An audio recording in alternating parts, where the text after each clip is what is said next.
அடியார்களுக்கு வணக்கம். ஓம் நம சிவாய. நாம் இன்றைக்கி பார்க்க போகிறது சென்னையில் கோயம்பேடு மார்க்கெட் பக்கத்தில் இருக்க ஒரு பிரம்மாண்டமான சிவ ஆலயம்.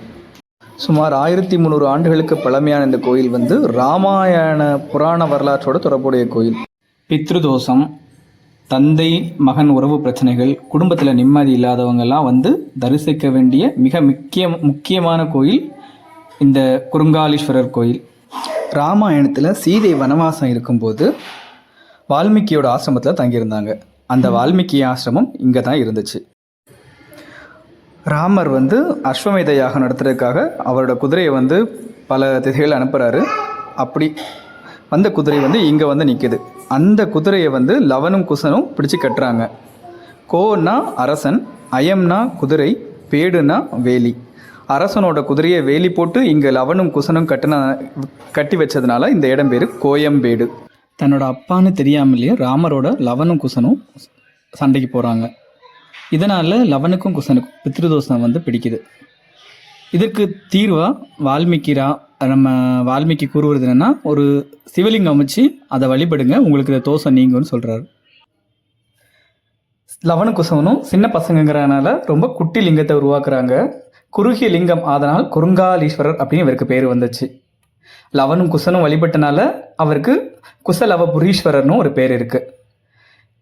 லவனும் குசனும் இந்த ஆலயத்தில் சிவனை வழிபட்டு தங்களோட பித்ருதோஷத்தை நீக்கிக்கிட்டதுனால இது ஒரு பித்ருதோஷ பரிகார தலமாக இருக்குது.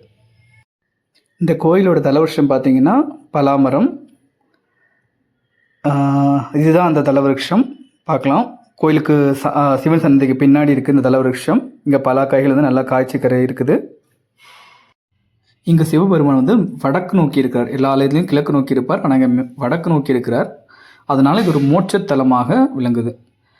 எங்கேயும் இல்லாத மாதிரி இங்கே நம்மளோட அன்னை அறமளத்த நாயகி வலது காலை முன்னணிக்கு வச்சு எப்போவுமே பக்தர்களுக்கு அருள் தர தயார் நிலையில் இருக்கிற மாதிரி குளத்தில் இருக்கிறாங்க. கோயிலுக்கு முன்னே இருக்கிற தூணில் இருக்க சரஸ்வரருக்கு ஞாயிற்றுக்கிழமை தோறும் ராகுகால பூஜை நடக்குது. இது ரொம்ப விசேஷம். இந்த சரபேஸ்வரர் ரொம்ப சக்தி வாய்ந்தவர். இந்த ராகுகால பூஜைகளில் கூட்டம் எப்பவுமே குறைவதே இல்லை. அதனால் கண்டிப்பாக ஒரு நாள் தரிசிங்க.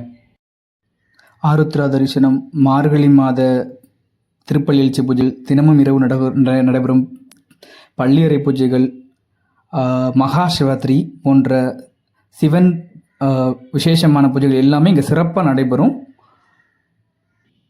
இந்த தலம் சிவன் மட்டும் இல்லை, முருகருக்கு ரொம்ப மிக விசேஷமான தலம். இந்த தலத்தை அருணகிரிநாதர் தன்னோட திருப்புகளில் அழகாக பாடுறார். என்ன பாடுறாருன்னா, கோசை நகர் வாழ வரும் மீசடியர் நேசசரு வேசமுரு காவமரர் பெருமாளே. அதாவது கோயம்பேடு அவர் தன்னோட திருப்புகள் கோசை நகர் அப்படின்னு குறிப்பிடுறார். இங்கே இருக்க முருகரையும் தரிசிக்க நிறைய முருக பக்தர்கள் வருவாங்க. கிருத்திகை, அப்புறம் சஷ்டி போன்ற முருகருக்கான விசேஷங்களும் இங்கே ரொம்ப சிறப்பாக நடைபெறும். சென்னையில் கோயம்பேடை பற்றி தெரிஞ்ச நிறைய பேருக்கு இந்த மாதிரி கோயம்பேடில் ஒரு அழகான அற்புதமான தலம் இருக்குங்கிறது நிறைய பேருக்கு தெரியாது.